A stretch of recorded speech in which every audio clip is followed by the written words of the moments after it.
Yeah, bring in the attack. This is why people don't like Outlanders. You sit down to Teddy, and he will shoot. He has a predetermined range of damage he does. Honestly, Outlanders are the most noob-friendly characters in this game. I'm not really afraid of saying that. I'm not a pro player, and I do like using ninjas and soldiers, but they do take a lot of effort just to use their abilities efficiently. I tend to do a lot of miss hits with the dragon slash, whatever that. I'm not a big fan of it, honestly, of ninjas, just because they do take a lot more skill to use them efficiently. I'm happy with Outlanders because I get to use, you know, my Teddy to block down smashers, to block down things. I use my smash to farm. Ooh, where is she? You can set down your Teddy. Yeah, it's gonna drones. The drones are the most OP thing in this game, by the way. They take down more enemies than Teddy does. I'm under attack. You know, honestly, Teddy doesn't take down as many enemies as That's what I'm talking about. Thank you. the drones. Thanks again for your help. See you soon. And that's actually a fact. Those drones last a long time. See, the Teddy's gone and that drone's still shooting. It does more damage than Teddy. So, you know, an OP thing of this game is having the drones. That is truly OP about this game. As far as Islanders go, you know, most people don't pick fragments, or they pick up a fragment or two. They'll fix that. They'll take care of that. Don't worry about it. Point is, most people that play Outlanders, they do go around the map and they collect the fragments most of the time, so they don't run out of fragments anyways during the mission. A 15-second cooldown between fragment and no fragment is really not that big of a difference to me. I can't tell when you're in the middle of combat. Most people don't even activate the Teddies as soon as they can. Most people don't even realize they have Teddies available to use when they're in the middle of combat. So it's kind of, you know, see, that's why I like Striker. It's a good farmer. Nope. I did tell someone I could one-hit smashers as an exaggeration, just to show that it's worth leveling up your stuff equally. I like to mix and match. Sometimes I jump in the middle of a combat and I start smashing with my sword, or I start smashing with my guns, start shooting. Sometimes when I'm in the middle of combat, the zombies get too close to me and you smash them. Then you sprint back, you keep shooting them. Oh, like right here, this guy right here, I can sprint away, turn around, shoot him. The most new friendly ability is, of course, Teddy. The hard to use abilities are like the grenades that don't have the shockwave around them, or the ninja, the throwing stars. Throwing stars are powerful, but you do have to hit the zombies with them, and they're kind of a pain to aim. What else? So when you're game playing, the abilities are not meant to clear the level for you. The abilities are only there to give you a slight edge against the husk when you're fighting them. Come on, come on. Oh, I love these things. Looks like a wave of wind. Where are they? Man, I can't find any smashers. Wish I could.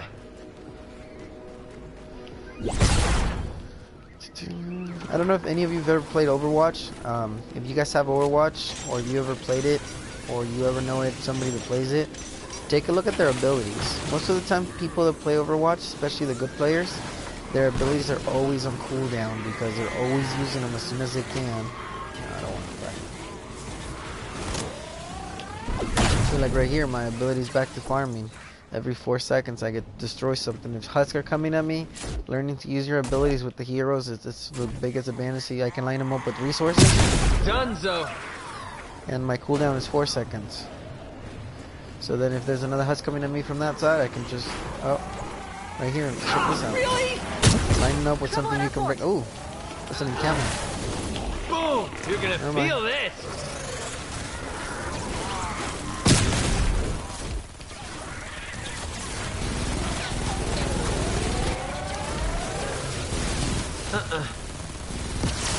Teddy is your shield. Blasters are horrible.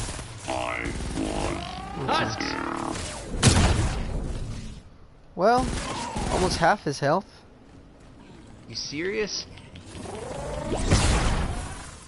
And I got to reload my strike before he attacked me again. I guess 2 of those strikes could have killed him.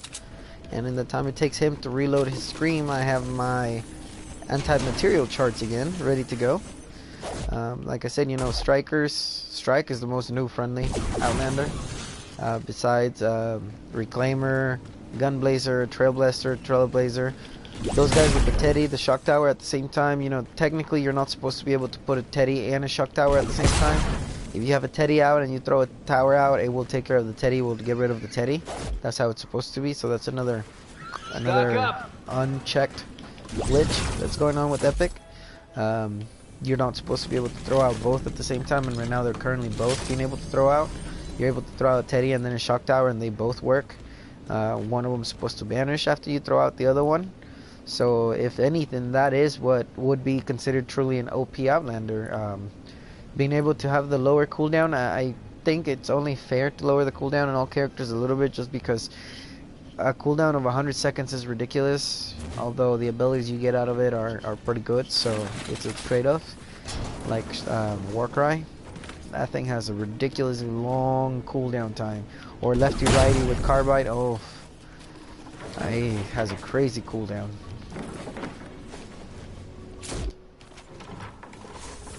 So yeah, when you're playing games, you know, that's why you can level up all your guns.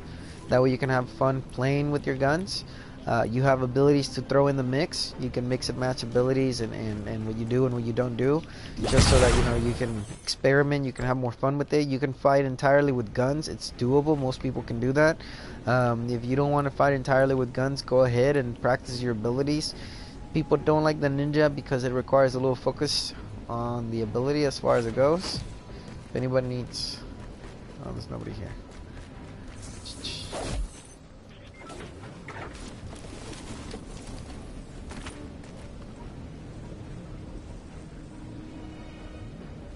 Check this out.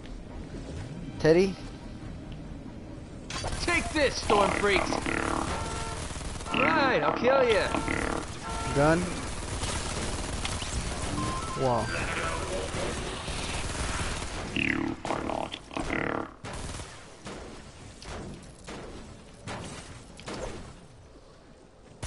You are not. I was a bear.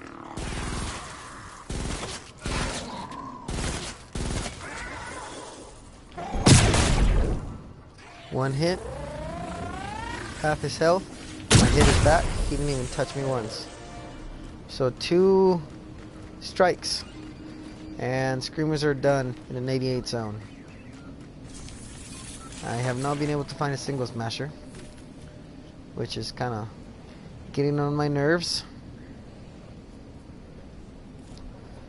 I'm gonna give those away to my friend.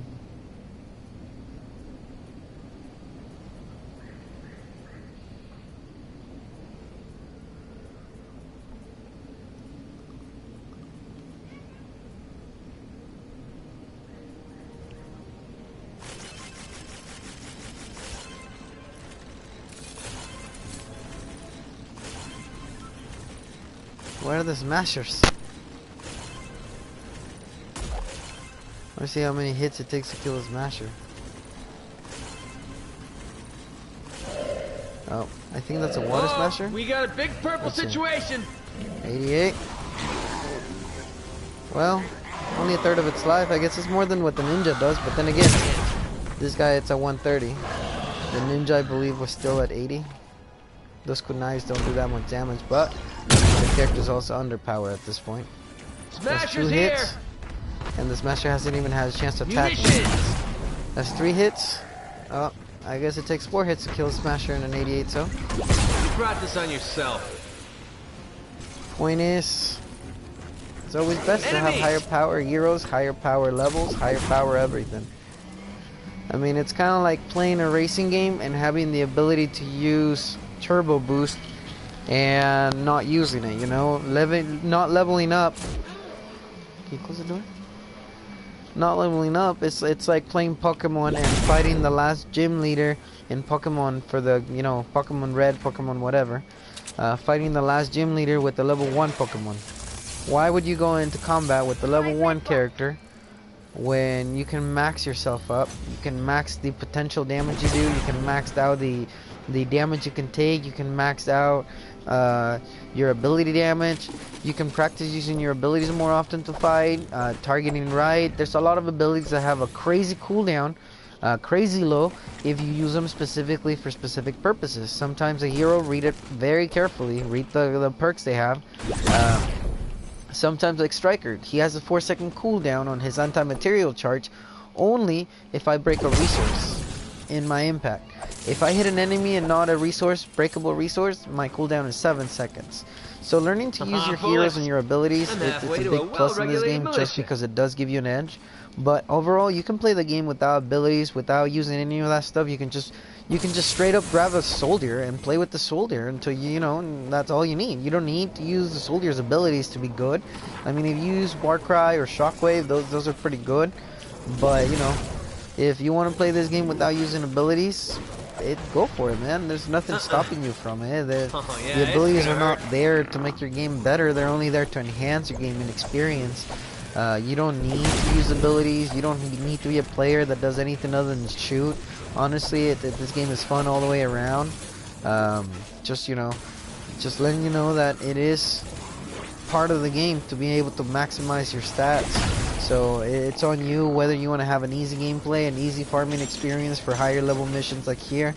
I'm playing by myself a level 88 mission. I could have completed it. I was looking for a smasher just to see how many hits it would take. Obviously it takes 4 hits with my Striker, and he's the trashiest of the Outlanders according to everybody. He's the crappiest fighter to use in combat. I'm constantly getting, if not the same combat score as soldiers and ninjas. Sometimes I get a little better. I don't care about combat scores just because you get a higher combat score out of killing tiny husks than out of killing bosses. And bosses are what kill everybody in my teammates just because nobody takes care of them. Everyone just thinks that, I don't know, smashers and blasters are not that big of a deal. But if you're not careful with blasters, a couple of them will kill you, especially with people that don't raise their stats. You are not a bear. Some people don't raise their resistance, some people don't raise their all their stats, so they get killed quickly. Anyway, so you know that's why you want to raise your stats. Make it easier on yourself, and so your abilities do more damage, to avoid having a hero being called trash because he's not doing as much damage as you want him to. If a hero's not doing enough damage, find ways to improve their damage. Raise your stats, raise your hero. Like right now I'm using this guy with Enforcer because it does ability damage plus 20%, and with Carbide because it increases steady 2 duration. minutes before I have to pull you out. I could use, instead of using this guy for ability damage, I could use somebody that gives you more energy, although it's useless. Or 20% increase in energy damage. Normally when I have Carbide as my hero that I'm using because he's awesome, I love using his attacks. I love using his the one where he jumps in the ground, smashes the ground. That's just awesome to use. It kills everything around in one hit. It does take out Screamers, I believe, in 88, and it does take about half the health from a Smasher in 88. So again, it doesn't kill them, but I don't depend on abilities to play the game. Guns are the fun part in this game. I mean, when you have all kinds of guns you can craft at this point, I'm fully loaded on gear, but you know, this one's fun to use. The Bundlebus, the Hacksaw is kind of fun. The Obliterator is fun to use. I have the Egg Launcher that is fun to use. I love using Construct. Oh crap! Why must you trigger me? Brave little Fort. Feel this. Look sharp. 4-second cooldown. Oh, he's dead.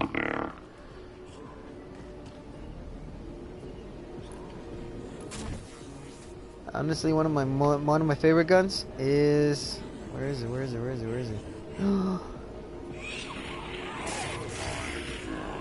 This guy is pretty fun to use. A vacuum tube shotgun is pretty fun. I use it with Raider. Why will you must bother me? Here it comes. Ooh. 30 seconds left. See? They always line themselves up. Double the damage, double the carnage, destroy the enemies. See how quickly that was? See that? It's all about using your abilities. Anyways, thank you for watching this quick play on, you know, just basics of abilities and fighting. I'm leaving now.